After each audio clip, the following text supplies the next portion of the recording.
Good afternoon. Welcome to the focus group. Let's see if I can share my screen.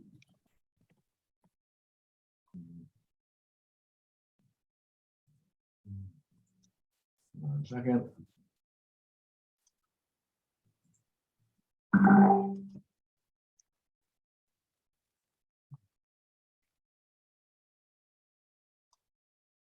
Okay. All right. Share. And I do this. There. All right. Everybody, can everybody hear me okay? Excellent. Yeah, we Hi. can. Great. And can you see a screen that says agenda on it? Good. Okay. Always a little nervous with Zoom. So I'm Mike Houston, and I am the project manager on the Central Coast Zero Emission vehicle strategy. And today we are having our second of I think 5 or 6 focus groups. Each of them are oriented geographically. And the purpose of these focus groups in general is to get your expertise, your local perspectives, and any insights that we should have to help address the project's objectives. And I can talk about those in the next slide. So the main objectives for this project are to reduce barriers to zero emission vehicle adoption, specifically looking at what's there today. So trying to really understand the context of this project from a EV charging perspective. It's mostly focused on rural areas, the unincorporated spaces between the incorporated cities. And in particular, what we're looking for is making sure that the needs of interregional travel is met.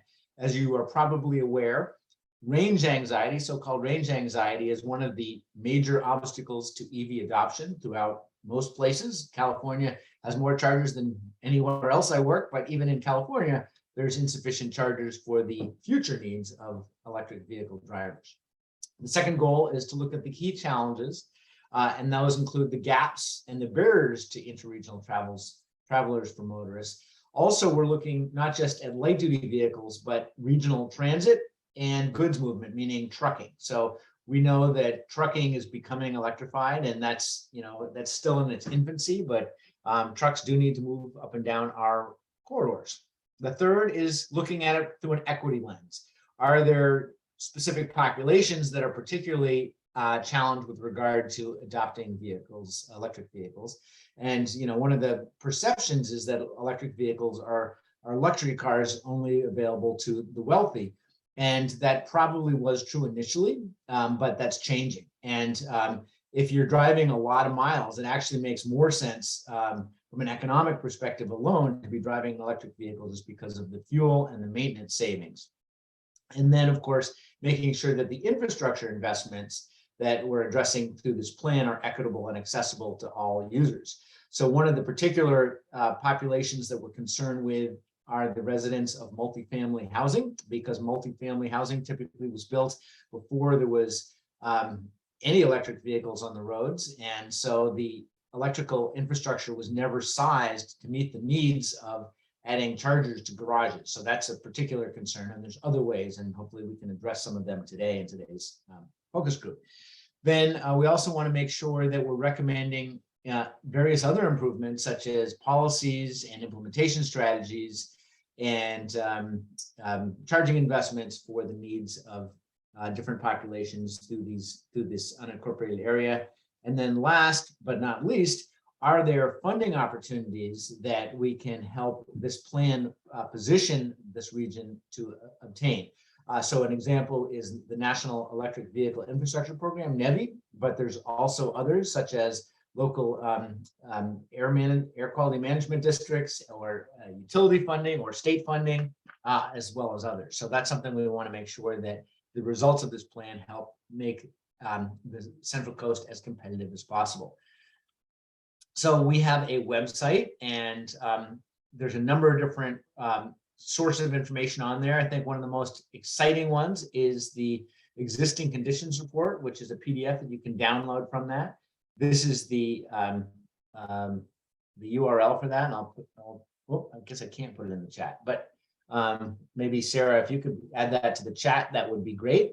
We, in addition to the website, which is essentially a repository of information, we also have a separate website, which is called Social Pinpoint.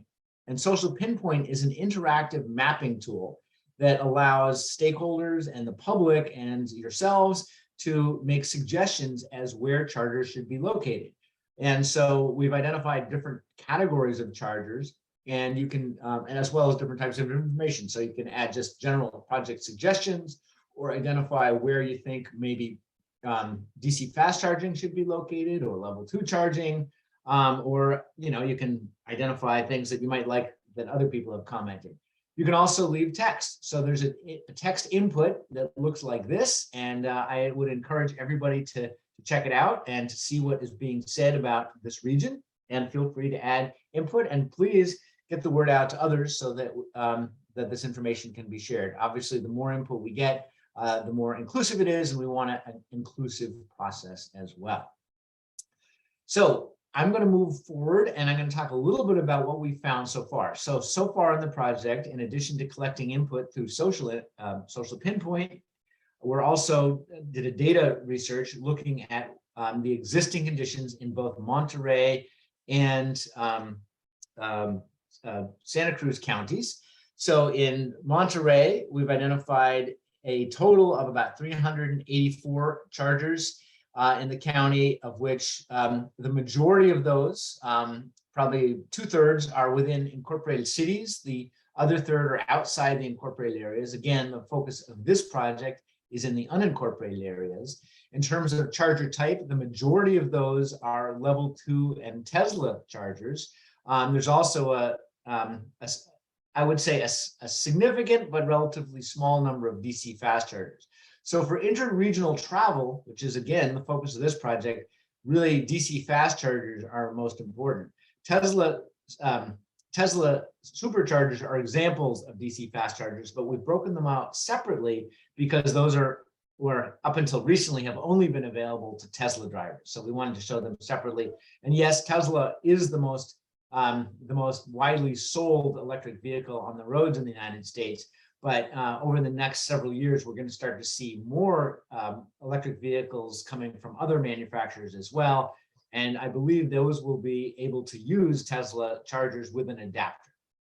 So one of the key focuses that have come about since the project began is NEVI, the National Electric Vehicle Infrastructure Program. The standards for NEVI, and since that's the largest federal funding program, we wanted to make sure we address that in the plan in reference to the 6th goal, which is to make the project funding suitable. So within the NEVI hierarchy, the focus really is on the areas within a mile of designated alternative fuel corridors, the principal of which are here in this geography are the 101 and the 1. And so that's where we're really looking, those are areas for NEVI opportunities. So what NEVI is really looking for is a network of 150 kilowatt chargers. You have 4 of them. They need to be within a mile of freeway interchanges, and they need to be up 97% of the time, which is much higher than is usually the case. So in terms of Santa Cruz County, which is in the map, and because of the way the plan to make space more efficiently, we lumped Santa Cruz and San Benito counties on the same map.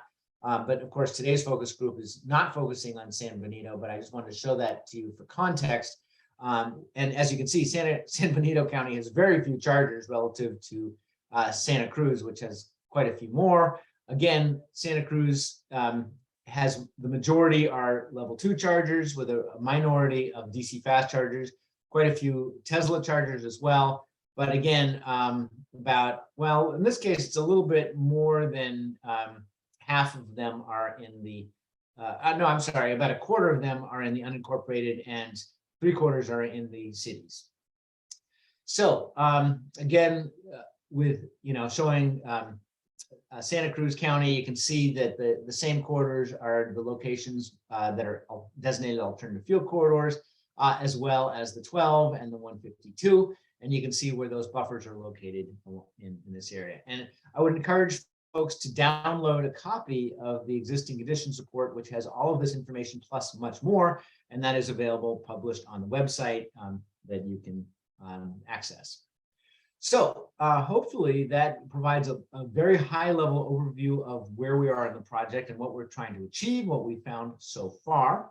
Now what we want is really to turn it over to you, our project stakeholders, and our members of our focus group to really focus in on these two counties to really determine a couple of the key questions. I'm just going to read through these real quick. You know, what charging infrastructure investments are planned? You have a lot more expertise than we do on local conditions, what's happening. We just conducted a focus group this morning with Santa Barbara County and learned a lot of really relevant information that will help make this plan much more geographically appropriate and relevant. We want to find out what kind of incentives that you think might be appropriate for these areas. And then are there disincentives that exist today and how those can be removed? And then what else can be done to help improve zero emission vehicle adoption in this area, in addition to the funding support? And then last, are there, do you have any other advice that could be done? And so with that, I'm going to stop sharing my screen because I don't think it's needed, but I do want to show, actually, I want to show you one thing before I get rid of this. Quick question, Mike, that we had in the chat from Meredith Cook. How long will the social pinpoint site be active? Excellent question. I think that is posted on Social Pinpoint. I think the date is it's the end of November. Thank you. So what I'm going to do is try to bring up Social Pinpoint, which is always a challenge for me because I've got so much crap all over my screen today. But let me see if I can find that. And also I did put links to the project website and Social Pinpoint in the chat for anyone who's interested. Okay. All right. Well, can't seem to find it. So, but what I'd like to do is, while I look for that, maybe we could get started and talk a little bit about what is going on in both counties that we should be aware of. So this is things like, and what we found, for example, with Santa Barbara, is that the city of Santa Barbara is electrifying its fleet. And so they talked a little bit about what is being done for both employees and for fleet vehicles. We talked to some of the local transit agencies there about possible layover charging, where there's also going to be public charging for park and ride drivers. We talked about some of the things that the local Air Quality Management District and the Clean Cities Coalition members are doing there. So those are the examples of the kind of things that we learned from Santa Barbara. And I'm sure in this area, there's a lot going on. I did participate and did a briefing last week to the board of supervisors. And I know this is a very active area in terms of everything environmental and especially around zero emission transportation.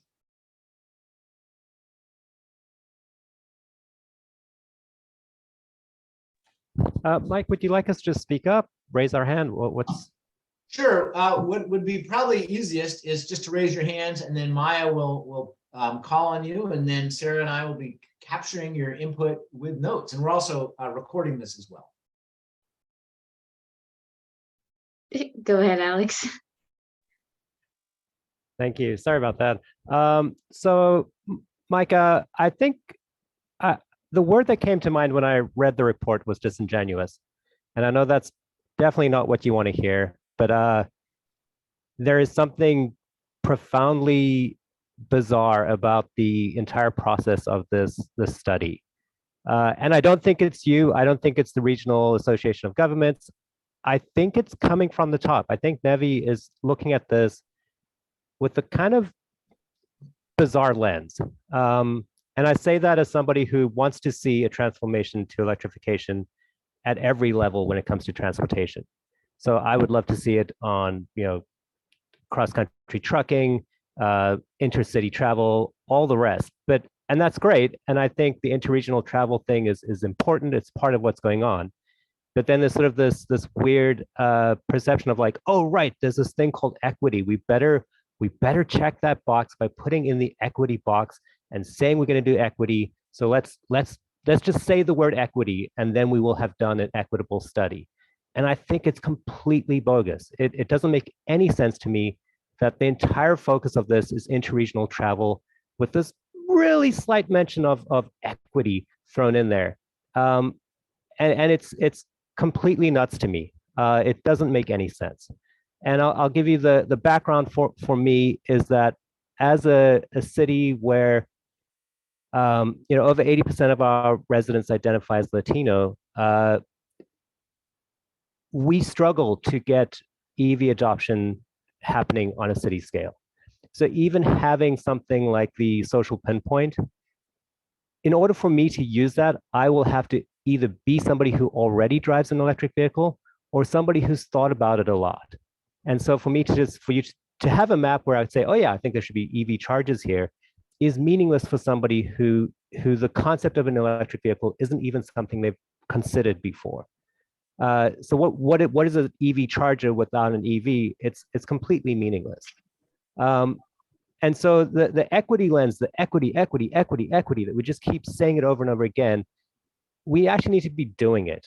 And that means that we need to be getting EVs in people's hands from everywhere, from making the incentives to get them easier, the rebates easier, the focus on low-income residents much better, the focus on multifamily housing much better, because that's where the focus needs to be if we're going to say equity. If this study said, look, we're doing an interregional travel study, here it is, I would say, great, you guys have done a great job. But don't call it equity as well when it doesn't have that equity lens. As a city, we don't care about level 3 charges. DC fast charges for us, they go unused in the city. We have 2 that never get used. It's really, DC fast charges really are a luxury item for people who have luxury needs. And I say that meaning that most of our residents travel from their home to work and back again.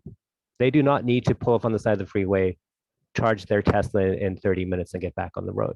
That's not something that happens for them. They're either going to charge at home or at work, and that's how it is. So great. Love looking at DC fast charges close to highway interchanges. I understand that that's part of what NEVI wants. I understand that that's part of what you had to do because this is going to lead to more funding for more of that. But I almost want to just sort of either point out, like in the study, that these are 2 mutually exclusive things, or I don't even know what needs to be done. But it just seems like the things we need are so different than DC fast charges for interregional travel. So I'll leave it there. Again, appreciate what's being done, but it just, something about this entire study just it seems really off to me. And I'll stop there. Well, apologies. What city, you made reference to a city? I don't know what city. Oh, sorry, City of Watsonville. And I apologize. I'll rename myself here so that's clear. Yeah. Okay, thank you. So just so you're aware, this project was funded by Caltrans, and Caltrans, of course, is in the business of transportation. So their focus is making sure that travel through the Caltrans network can be electrified. And so the scope of work that we're addressing is based on what was in the grant that funded that. So that is the basis for that. That came out before NEVI. So I'm not sure exactly the time frame. And so when NEVI came along, we thought, oh, okay, maybe there's an opportunity to leverage this as an opportunity because there's a significant, it's a multi-billion-dollar fund. So think of it as an overlay, but I don't think NEVI is the only driver for this plan. It's just for context. And then in terms of your suggestions, the other challenges, again, I think Caltrans was thinking that there's already been quite a bit of emphasis on local electric vehicle activity around in a lot of cities. And your city may not be one of those examples, but certainly it sounds like Santa Barbara is doing a lot in that area.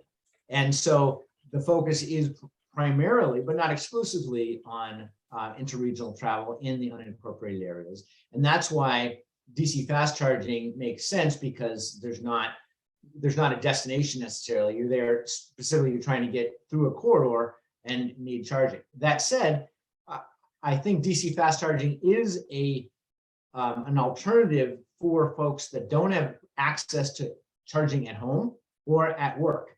So if you don't have those are the primary ways that people charge. So even for residents, local residents, so we did a project, for example, in Sacramento, and we looked at potentially locating DC fast charging as a way to supplement either an insufficient number of public level 2 charging or private, semi-private at apartment buildings. Most apartment buildings, as you know, or probably know, don't have charging and probably won't, because it's very expensive to retrofit an existing building that never had an electrical system sized, and there's really few incentives. So that is an important thing that we want to address in this plan. However, most of the apartments are located in the urban areas, not in the unincorporated areas. So that's kind of the context. But I think you raised some really good points, and we would love your suggestions. And by the way, Social Pinpoint has a place where you can add those kinds of suggestions to. Yeah, and I'll add two if it's all right, and then a follow-up question for you, Alex. So for some context, I do work for DKS now, but previously I worked for a public utility, municipal utility. So I was a city employee, and I actually managed a multifamily EV charging pilot, and equity was a huge focus of mine. And all of the challenges you mentioned, Alex, those are exactly the same things I was always on my soapbox about. So I totally hear you and agree. And I think what my biggest frustration was that it was outside the scope of what I could do. I worked for utility, all we could do was charging, but things like incentives to get EVs, to people who can't afford them otherwise. I think things like that are huge levers that are important. And I'm wondering if, with some of your recommendations, if just explaining the scope a little bit more would be helpful to clarify, like, hey, this was funded by Caltrans, here's what they want us to focus on. And also we recognize these other needs that should be addressed in, other more localized regional studies. So Sarah, I think you've really nailed it, because I read the introduction to when I started reading the report, I read the introduction and I thought, great, this is going to discuss equity concerns. It's going to discuss the sort of things like the state's report on the number of charges that they predict will be needed.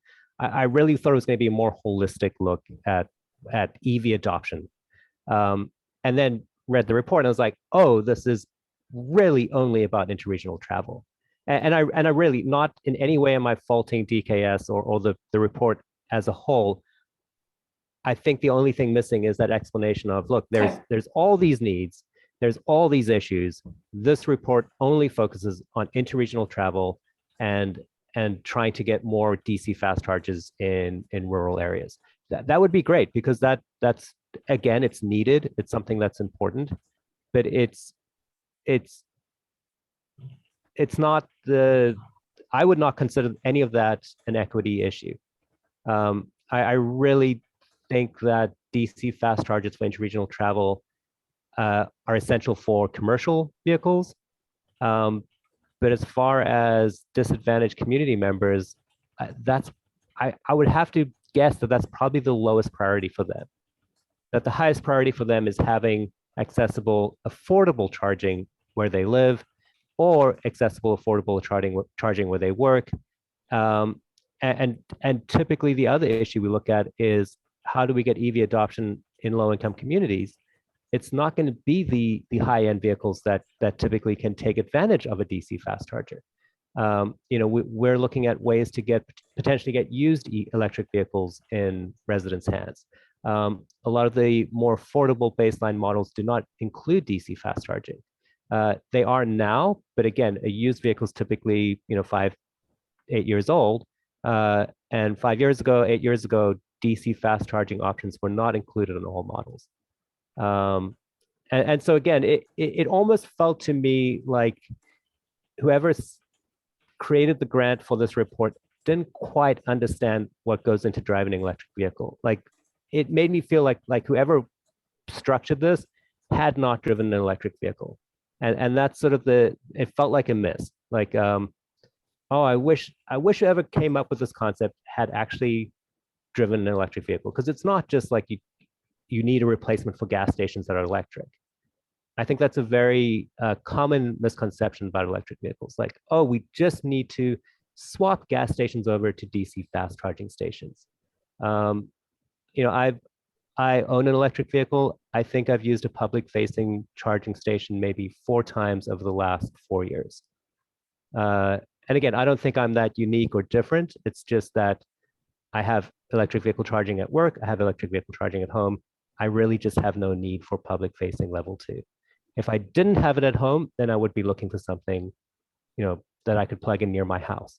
But again, it's that seems like there's a misconception about what are electric vehicles even, and what is needed to address equity issues. And again, if the report just made it clear, like, look, we're not trying to cover that. We're not trying to address these issues. We're just looking at the interregional travel. I would have read the report and been like, great, this is awesome. I can see how this is going to bring funding to the region. That's wonderful. It's part of the picture, but it's clearly not addressing deep equity issues. And I think that would really make this report so much more meaningful if there was almost no reference to equity. I think maybe what we should do is provide a little bit more context, because the goals are seemingly contradictory. So for example, the needs of interregional travel are very distinct. The needs of urban populations that don't have access to residential or work charging are different, also unique, and yet our scope addresses both. And that frankly, as the PM, the project manager, that's a challenge, because okay, it's like, okay, which are we trying to achieve here? So, but you know, unfortunately or fortunately, that's the nature of the way that the grant was offered. And so Sarkis may have some perspective, as he was the one who won the grant. By the way, I wanted to show, I did find on my crowded desktop, hopefully you can see the map. Do you see Watsonville on the map? So the way this works is you can zoom in and you can see that, for example, this 4 here, there's a lot of comments that happen right in this one location. That's why it zooms in. You can click on them. If it's blue, what this is just a suggestion or a thought. If it's this is a specific location for a particular charger type. And so there's, you know, it's a way to gather input. And hopefully folks from Watsonville, among others, are contributing to that. Okay. So I do see a few hands up as well. I'm not sure who came first though. All right, Maya, send us comments. All right, the first one on mine is Amanda, so go ahead. Hi, yes, thank you. So I work for the regional or Santa Cruz County Regional Transportation Commission. I just wanted to let the group know that as a part of a mitigation measure for our Segment 5 rail trail project, that's from Wilder Ranch to Davenport, that rail trail segment will be installing an EV charger in Davenport and in Wilder Ranch. We haven't started the actual process of installing them. We're in the design phase of this currently, and we're going to be working with the state parks staff when we install the one in Wilder Ranch State Park. But I just had a question. Is there a typical protocol that to choose between level 2 and DC fast chargers, especially in rural areas that don't have the current infrastructure and power? And just wondering, like, what other energy options, if there's solar, is that going to be considered in this study? And yeah, just wondering what, if you have those specific information that maybe you could even put on the website with the map, because I think for the public, I think people would be confused. Most people would be like, oh, we want the fast chargers, but don't really know a lot about the differences. And I'm actually just curious of it too. So if you could share that. So yes, and what we've tried to do is in the social pinpoint instructions, there's a landing page. So when you open up social pinpoint, it actually has an explanation as to the different types of chargers. In general, it has to do largely with both use and dwell time, meaning how long is the vehicle going to park.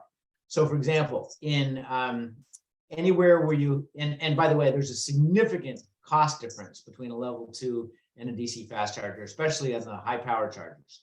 So a typical level 2 charger is anywhere from about $15,000 to $40,000 installed, and that's a huge range. The reason is typically because of the cost to bring power to the actual charger. So getting power from the nearest electrical service to the charger, and also the number of chargers. The more chargers you have, the more you can share that cost among them, so the per unit cost drops. So for in general, anywhere where you're going to be spending more than a couple of hours makes sense for level 2. So for example, obviously at home charging, at work charging, level 2 makes the most sense. If you're going to be going to the beach or a park, or going to a sports event, you've got several hours to be there, the car's going to be parked, level 2 makes sense. Whereas DC fast charging really makes more sense for, again, for interregional travel. If you have very short dwell time, and the higher the speed, the quicker the turnaround. So for example, the NEVI standard, which mandates a minimum of 150 kilowatts, you can get pretty much 80% charge, which is a full charge, in about 35 minutes for just about any vehicle. Some vehicles even, for vehicles with smaller batteries, even less time. So that's, you might have time to use the restroom and get a cup of coffee. Maybe get a quick bite to eat at a fast food place. So for something like that, if you're just going through and you just want to get a quick charge as possible, you want to keep those relatively close to freeways, because you're really there just for a charge. A 50 kilowatt DC fast charger, which used to be the standard. I mean, up until recently, most of the DC fast chargers that are out there are 50 kilowatts. And that gives you, typically 1 to 2 hours charge time, depending on the size of the battery and other variables. So that's, enough time to get a meal. And so if you think about it, most drivers, if they're traveling, have to stop every 4 hours or so for a meal. So it makes sense to co-locate those with restaurants. Not long enough to go surfing, but long enough to maybe, have dinner, as long as it's not a super slow dinner. Does that help? Yeah, but even that definitely helps. Thank you. And for places like that don't have that infrastructure or power, is that considered in the study, or is? So one of the biggest great question. One of the biggest challenges, and Sarah could talk to this more because we hired her away from a utility, is utilities don't like to share information, or are not able to share information on load projections. So it's very difficult to know. And the reason is it's a very dynamic situation, because loads are constantly changing. So it's difficult for them to predict. But the biggest single cost factor in installing chargers is bringing power to the site. That said, not all sites have access to power. So there are places where, and you asked the question about solar, that don't have power. If you don't have power, you can add level 2 charging using solar, because it's relatively slow. But so those might be appropriate for places like parks, where you are, go for a hike or something like that, and you've got several hours. Solar makes a lot of sense in those applications. There are other applications where solar makes sense as well, but in general, solar takes a fair amount of space, because you need a fairly generous solar array, and it's, from a capital expenditure point of view, it's fairly expensive to install the infrastructure, because you need to have the solar panels. And you can also take, like in California in particular, there's a lot of parking that has solar canopies. You can redirect those solar canopies to power chargers. Again, it makes more sense in general for level 2 charging than it does for high-speed charging, unless you start adding batteries, which again brings the cost up. You'd probably want to have batteries even with level 2, but you just don't need as much. You don't need as large an array. Okay, yeah, no, thank you for that information. Thanks. And thanks for sharing the information about the Weiler Ranch. All right. Okay, great. So speaking of which, you mentioned chargers. Do you know how many and what type? See.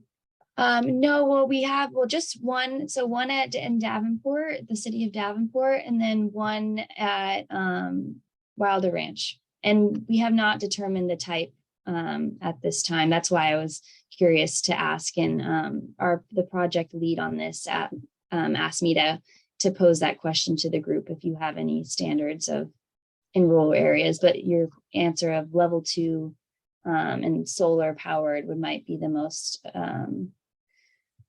the best option for us, because we don't have the infrastructure at either locations for that.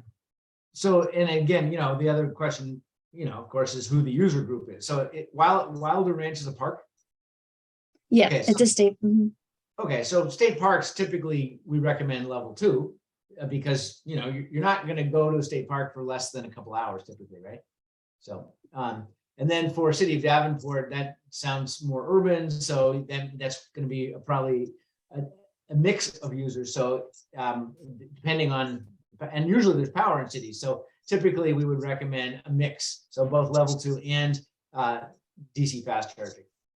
And probably 50 kilowatt would be sufficient. Again, this is very general.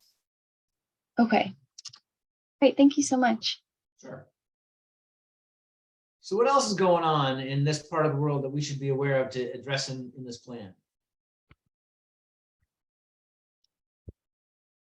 So next, Mike. Hi, Mike. Dave Frisbee with Monterey Bay Air Resources District.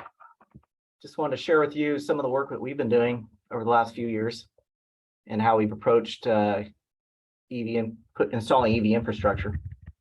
We have funds from Assembly Bill 923, which used to be used for the low emission school bus program. We get approximately $1.2 million per year from DMV fees, $2 off of every vehicle in the registered in the region, Monterrey, San Benito, and Santa Cruz counties.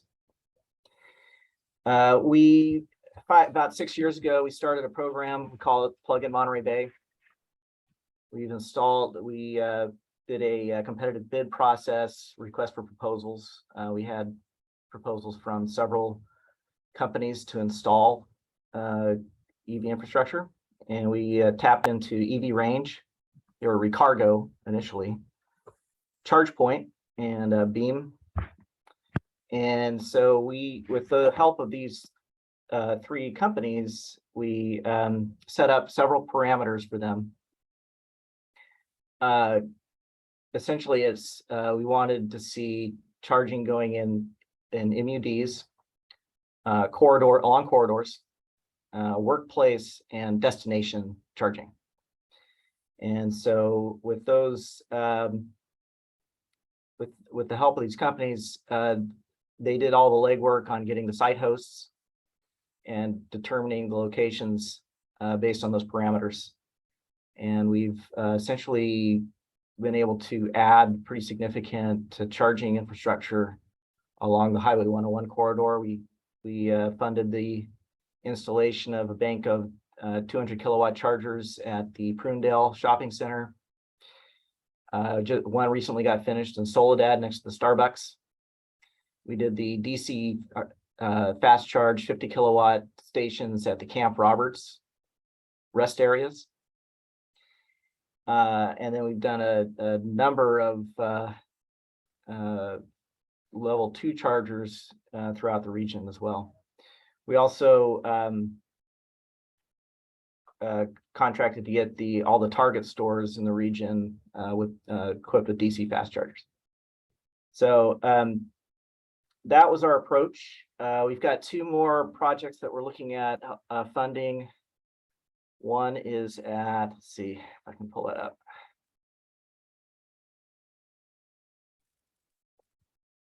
The Prunedale, in Castroville, right at 156. And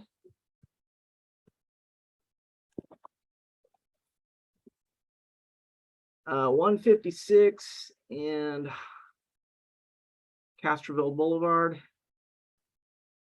And then the other is in Salinas at 1463 North Davis Road. So those are the 2 projects that we haven't entered into a contract with yet, but we're working on those. Those hopefully will get funding through the Carl Moyer program, state program on what's it? Yeah, it's Carl Moyer State Reserve. So we've got funds for that, about $170,000 for that, towards that project. So past 5-6 years, we've probably spent about $4 to $5 million on EV infrastructure throughout the region. And so anyway, my advice, just from our experience, is that you set parameters first, and then you've got to, the only way it makes sense to move forward is to have willing people or companies or locations to host a site. And that's a big one. And there's a lot of environmental and planning issues to go through. But if you don't have a willing host, it doesn't matter where you think is a good spot. You have to have somebody that's willing to install chargers and reserve spaces. And then as far as just wanted to respond to some of what Alex was talking about. We've, by setting parameters like MUDs as being a focus, a location, you can work towards equity and providing access to charging for people that may not have it otherwise. MUDs are really tough to get charging infrastructure in, and it's a lot because these places don't want to give up parking spots, and they may not have the charging capacity. The other thing that we've been doing is electric vehicle incentive programs. So we do provide $2,000 to purchase an electric vehicle for residents of San Benito and Monterrey and San Benito counties. And if it's a low income applicant, we'll double the incentive amount. So that'll be $4,000 for new. And then for used, we provide $1,000 and an additional $1,000 for low income. So $2,000 for a used vehicle. So we try to address the equity issues by how we structure the programs. So anyway, that's the summary. Thanks, Mike. Thank you, David. That's really interesting. Just just wanted to follow up with you on a couple of things. Number one, do you have any documentation that can be shared so that we can reference that in the plan appropriately? And number two, you mentioned some parameters. I would love to see those, because that might be something that might be appropriate to inform this plan. And number three, you mentioned a number of different site hosts and the importance of getting site hosts on board. So you mentioned Target, and then you mentioned sites in Castroville and Salinas. Are those public? Those two, are those public right-of-ways, or are they parks, or what exactly are those? There are parking lots next to various businesses along the corridor. The 101 has let's see, it looks like it has an ATM, and it's a furniture store, and there's a boot barn. Not necessarily places that you'd want to get out and hang out with for very long, but maybe at least. But it's a DC fast charge station just right off the highway, so it met the requirement. Okay, great. That sounds really interesting. Do you have these mapped by any chance? They're on PlugShare. They're all on PlugShare. Yeah. Okay, so then we should have already captured them in our existing conditions report. That's good to know. Okay. Yeah. So the other thing is, the previous comment was about the question about solar, and you mentioned Beam, which is a solar charging provider. How has the experience been with that, and how were those selected? How did you determine which sites got the beams? So the reason why we went with Beam at the Camp Roberts rest areas is because the Federal Highway Administration prohibits any kind of commerce at their rest areas. So we had to provide a free charging to the public as they use the rest areas, and so Beam was the only real option there. at the Okay. time. That was how they were interpreting it. So we had to fit the technology with the situation. And so Beam, in fact, it was prototype. We helped pay for the development of this system. It was a 50 kilowatt DC fast charger station with battery backup, or it's all battery. The solar panels charge the battery, and then the battery operates the DC fast charger. It's slower, but at least people can stop in and use the restroom and charge up for 15-20 minutes and get, maybe make it from Santa Cruz down to San Luis Obispo in their Chevy Bolt. So it helps a little bit just to get through the just along that corridor. It was one of the first along the corridor there as well. But I'd be happy to provide the documentation with you. If you want to give me a call when this meeting's maybe later this week, and I can connect with you, and I can get you some of the data that you need. Excellent. All Yeah. right. Unfortunately, I've got to run. I've got another meeting to go to, but I appreciate being able to share what we've done with you guys. And Alex, I wanted to say we're stoked for you guys getting your refuse collector. We're getting an all electric refuse collector for City of Watsonville. So we're pretty happy about that project too. That is exciting. Yeah. Great. All right, guys. Thanks a lot. We'll talk soon. Thank you. One of us will reach out to you. Okay. Appreciate it. Thanks, David. Bye. Okay, that was very useful and helpful. Are there other parts of the study area? This is a very large geographic area represented in today's call, so we want to make sure that we're getting input from different areas. So no, Ashley had some comments in the chat. It looks like they're now back and have their hand up as well. I did record your comments from the chat in my notes, but do you want to jump in and share?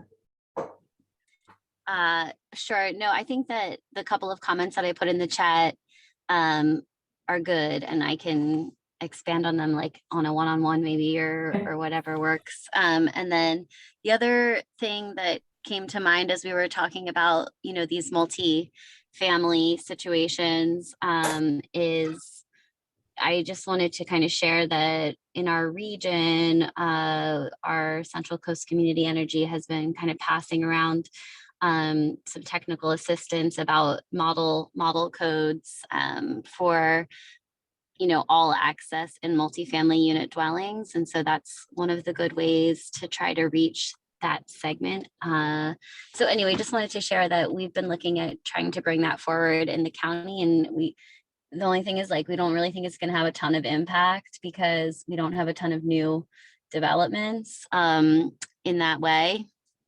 In the unincorporated county.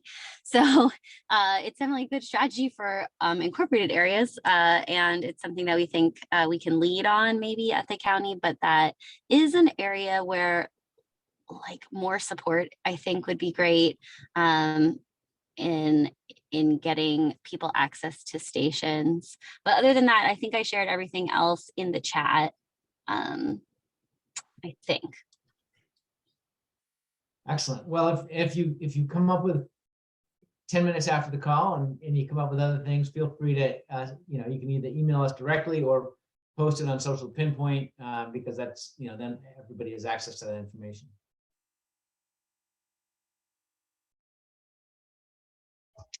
Alex has his hand raised as well. Oh, thanks, Maya.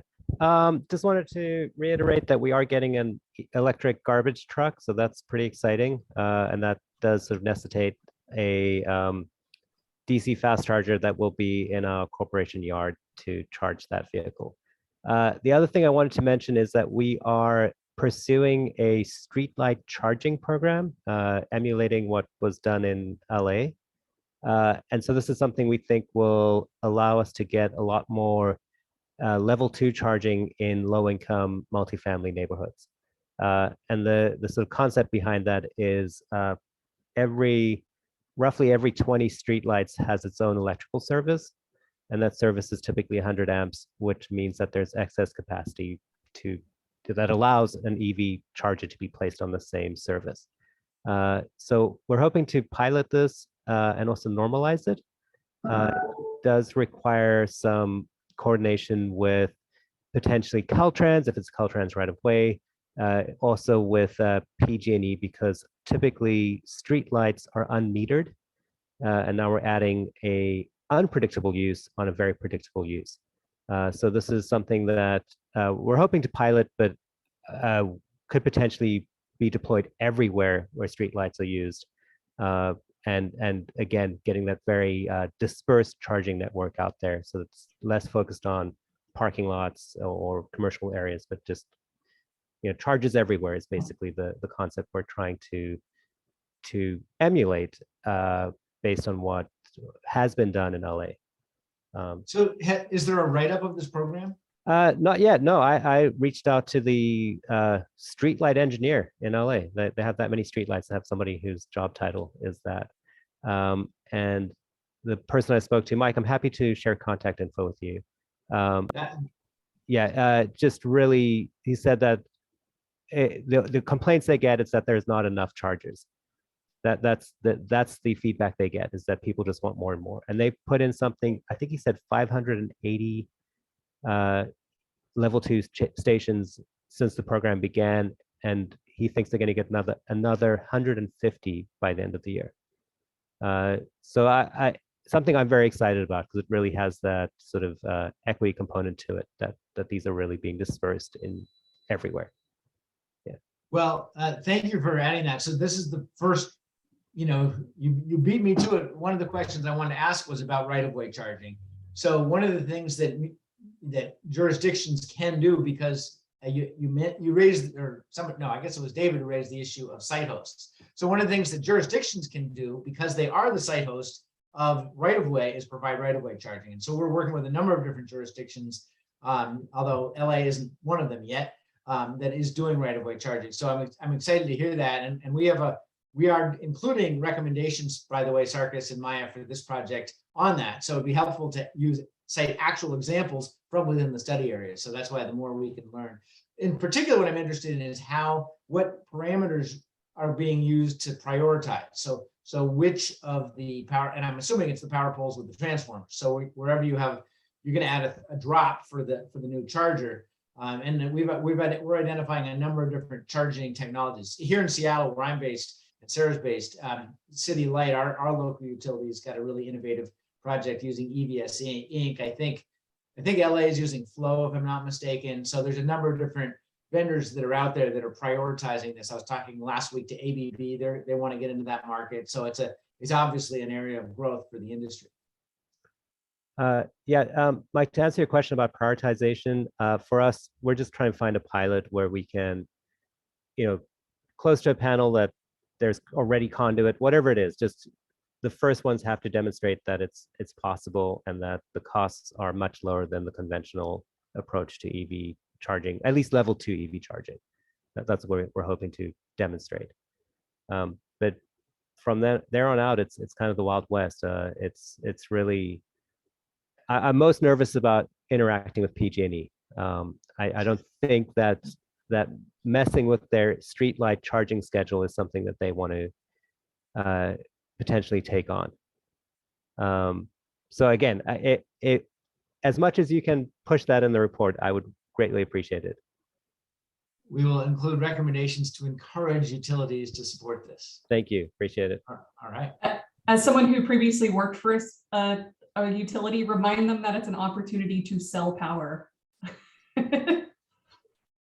There's also LCFS credits that someone gets to benefit from. So, well, we hope to claim those ourselves. So that might be an issue. Okay. So 6 more minutes. What else do we need to cover?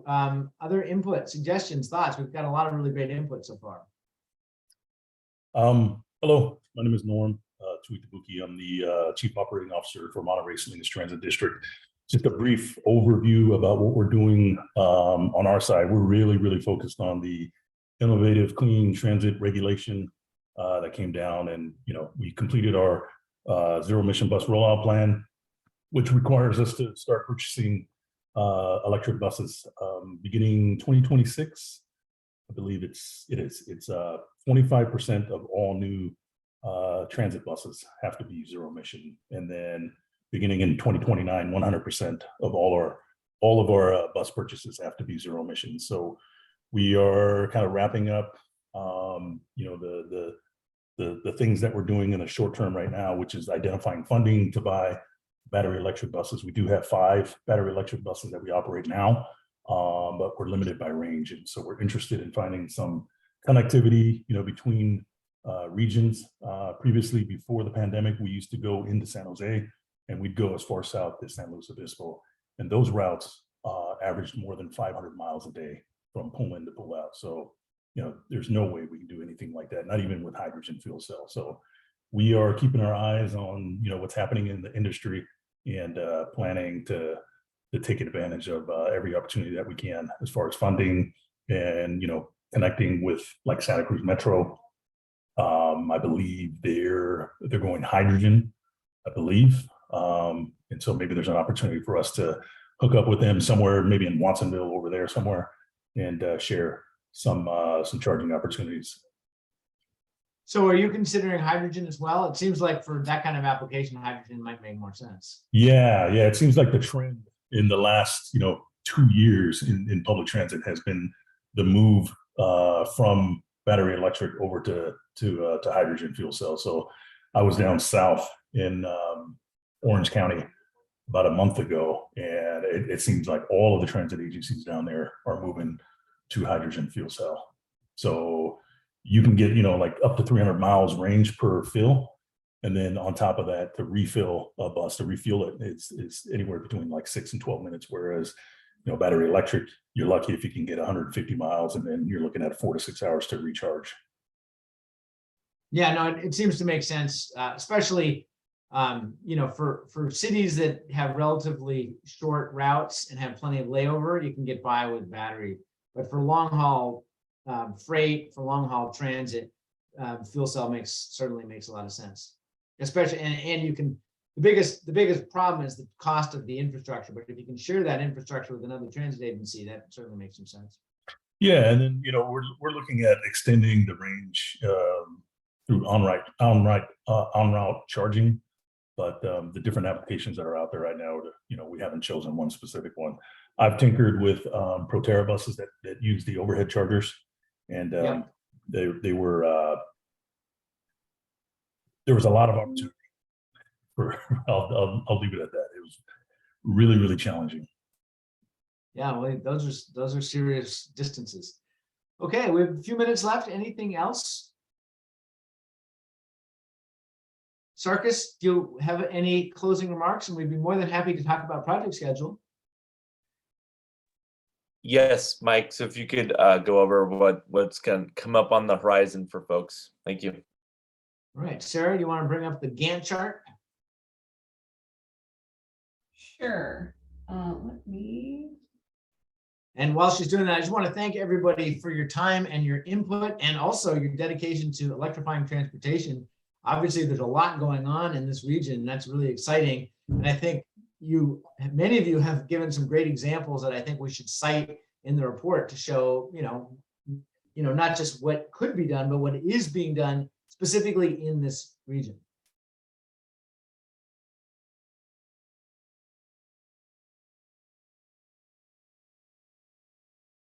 And here it comes.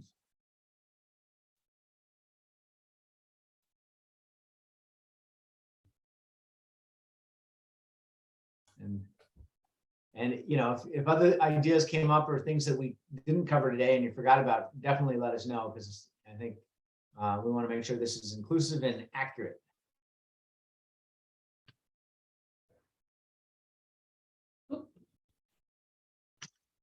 So I do have the project schedule here. However, this is the schedule from the original contracts. I think the dates are off because, of course, once things kick off, things shift around. But at least this can give you an idea of the upcoming milestones. So Mike, I don't know if you want to talk through this, what's been done and what's coming up. Sure. We are basically right now, we're in the process of, now I can read it. Yep. We're doing in the green there, these focus groups, and we are working on the, we've already finished the analysis of existing conditions, and that report is now up on the website that I referenced earlier. We've been conducting advisory committee meetings. We're now doing the green, and our next step is to develop the strategy itself using these recommendations. And what we're going to do is we're going to combine our technical analysis with the input that we're getting today and in these other focus group meetings with the information we're getting social pinpoint. We're going to combine those all together and try to get those done in early 2023, and to wrap this thing up in the spring of 2023. So that's kind of high level overview of our schedule. Any questions? All right. Well, thank you for your time today. Again, you now have access to the websites, both the social pinpoint and the project website. Definitely any documents that you have or are being developed between now and the end of the year, share with us, because we'd really like to make sure we capture the information accurately and correctly. Thank you very much. Thank you. Thanks, everyone.